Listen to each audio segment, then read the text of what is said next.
Kwa jina naitwa Lieutenant Commander Ali Omar Ali, mkuu wa operesheni kamandi ya Kusini. Jana katika doria zetu za kawaida za nchi kavu pamoja na za baharini, tulifanikiwa kukamata chombo katika bandari ya Uzi.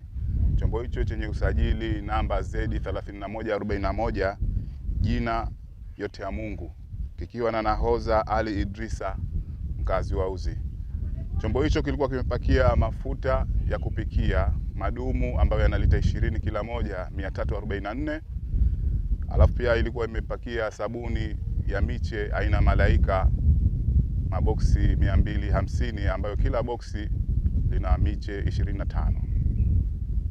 Wito wangu kwa wafanyabiashara, na waomba wakubali kufanya biashara kihalali, vinginevyo wataendelea kupata hasara, kwa sababu sisi tukiwakamata lazima hatua zichukuliwe na wanaharamika mara mbili zaidi. Kwa maana hiyo, na waomba waendelee kufuata utaratibu, au vinginevyo wataendelea kupata hasara, kwa sababu sisi siku zote tupo baharini na tutaendelea kuwepo na tutaendelea kuwakamata kama kawaida.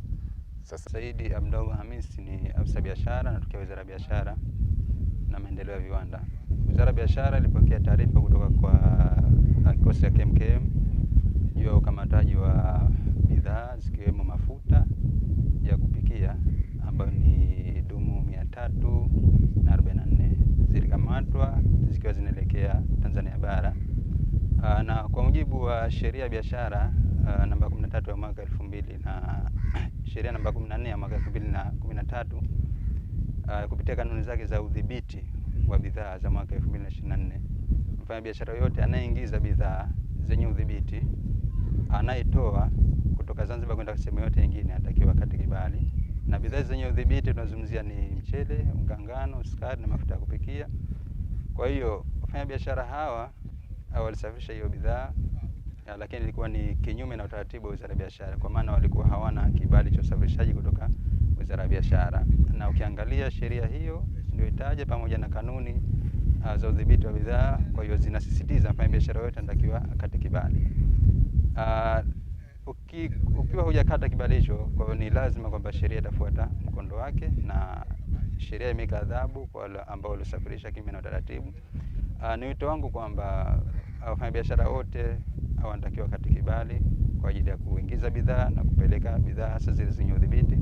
Wizara ya Biashara haikatazi wala haizuii wafanyabiashara kufanya biashara. Kwa hiyo wote wanatakiwa kufanya biashara, tukate kibali ili uweze kusafirisha kwa usalama na amani. Ibrahim Ali Omari, mkazi wa Uzi Shamba. Majuzi tumekamatwa na jeshi la KM. Tumeambiwa tumekeuka sheria, tunapita njia za Panya Road. Kwa hivyo ninachowasihi wenzangu, tusiendelee kupita njia za Panya Road, twende njia za kisheria na tuzingatie maelezo yanayokaa yakazungumzwa. Mimi mmiliki wa chombo si hayo, kwa hivyo nakubali hili swala kwamba tumekosea, lakini tunaiomba serikali kutokana na tunakoishi na sisi ndo kazi yetu. Kwa hivyo tufanyie utaratibu wa kwamba tupate mafanikio ili tusipinzane na hao wenzetu.